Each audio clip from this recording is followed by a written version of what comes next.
نہ ہم گونگے ہیں نہ ہم بہرے. اسی سے ایک بات یاد آ گئی کہ ایک آدمی، ایک بزرگ ایک دفعہ نہر کے کنارے گئے تو زوروں کی بھوک لگی ہوئی تھی.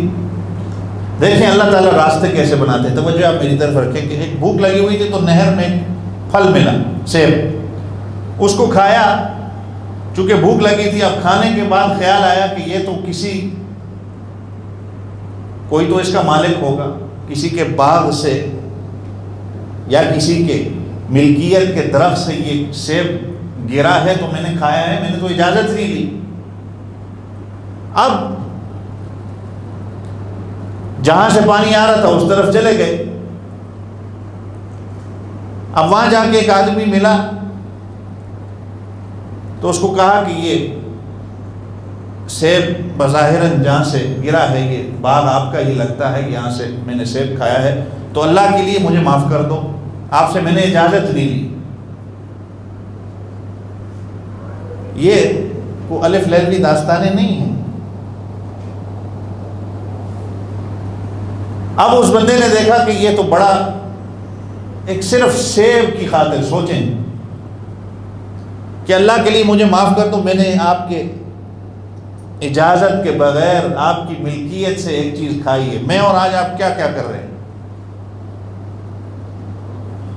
مجھے اس کی تفصیل میں جانے کی ضرورت نہیں ہے.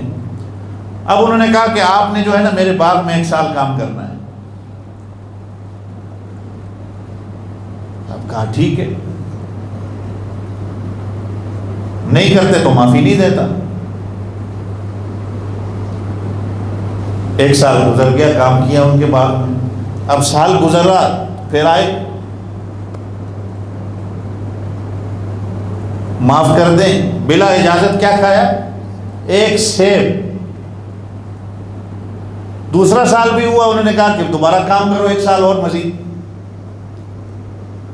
نہیں تو معاف نہیں کرتا. دوسرا سال بھی گزرا. اب تیسرا سال آیا کہ اللہ کے لیے مجھے چھوڑ دو.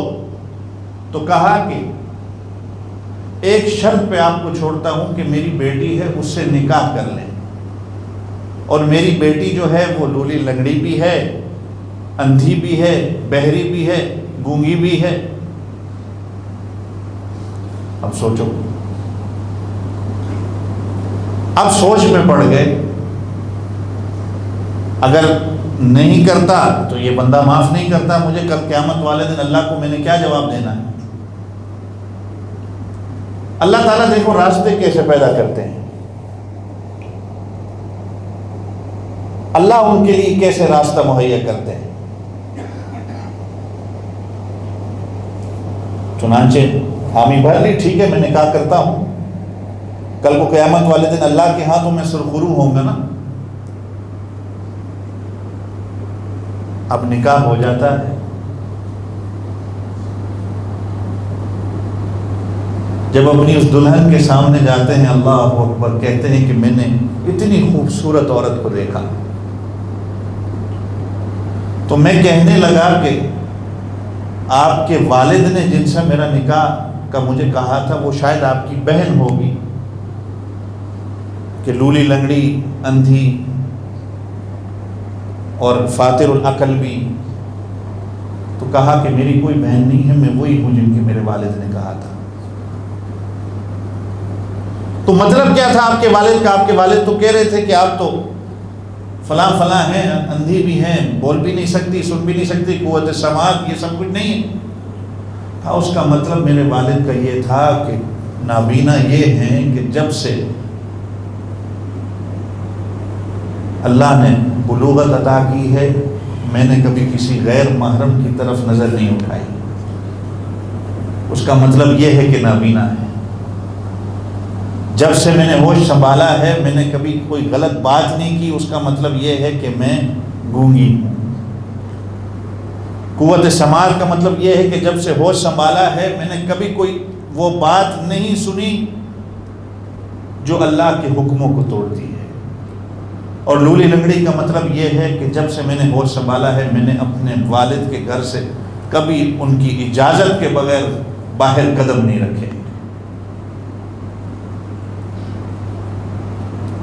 اب ان سے پھر جو اولاد ہوتی ہے وہ میرے اور آپ کے امام اعظم ابو حنیفہ بنتے ہیں. سبحان اللہ تو کہہ رہے ہیں. نعمان امام اعظم ابو حنیفہ. جب ماں باپ اس طرح کے ہوں گے تو پھر اولاد بھی اس طرح ہوگی.